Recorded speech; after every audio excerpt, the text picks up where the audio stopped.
Berdasarkan data terbaru dari Badan Pusat Statistik, laju inflasi tahunan di Banjarmasin tercatat sebesar 2,90% pada Oktober 2025. Angka ini mengalami kenaikan sekitar 0,40% dibandingkan posisi Juli 2025 yang berada di kisaran 2,50%. Sebagai upaya menekan laju inflasi, Disperdagin pun telah menyiapkan program pasar murah yang digelar di 52 kelurahan.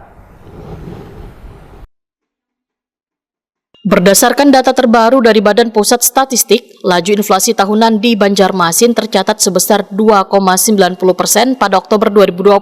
Angka ini mengalami kenaikan sekitar 0,40% dibanding posisi Juli 2025 yang berada di kisaran 2,50%. Kenaikan inflasi disebabkan beberapa faktor, salah satunya adalah dampak dari mulai berjalannya program makan bergizi gratis yang menyasar sabaratan satuan pendidikan dari tingkat SD, SMP hingga SMA, baik negeri maupun swasta di Banjarmasin.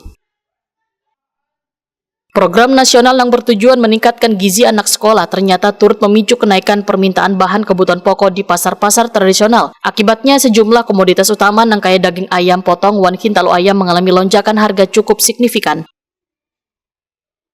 Kepala Bidang Perdagangan Dinas Perdagangan wan Perindustrian Banjarmasin, Faisal Akli Wetakon di Prima TV, Jelang Tengah hari Selasa 7 Oktober 2025 memandahkan peningkatan permintaan dua bahan pokok ini terjadi cukup drastis sejak program MBG mulai berjalan. Berdasarkan data Disperdagin, harga daging ayam potong yang sebelumnya berada di kisaran Rp32.000 sekilonya, kini naik menjadi Rp41.000 sekilonya. Harga intalu ayam ras yang semula Rp31.000 sekilonya, kini mencapai Rp38.000 sekilonya di sejumlah pasar tradisional. Namun persediaan bahan pokok di Banjarmasin masih dalam kondisi aman wan terkendali.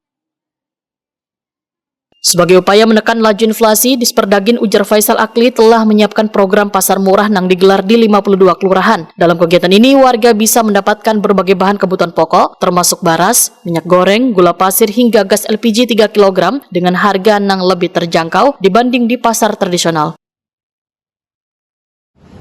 Jadi menurut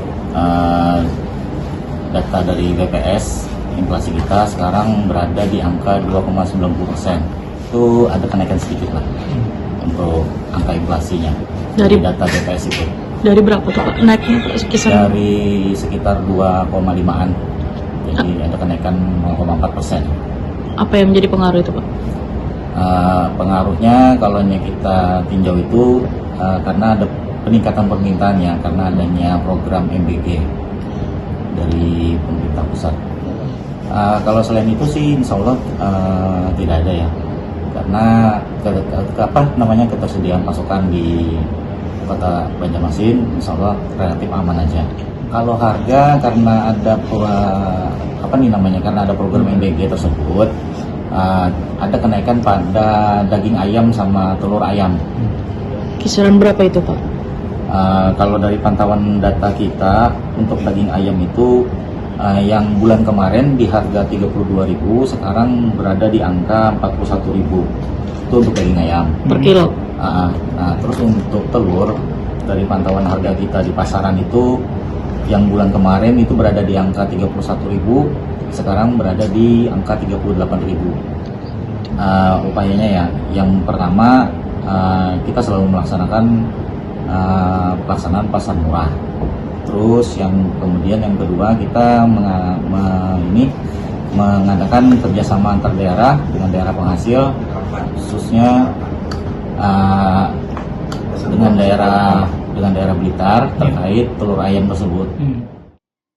Faisal Akli berharap langkah-langkah yang diambil mampu menjaga daya beli warga sekaligus menekan potensi kenaikan harga menjelang akhir tahun.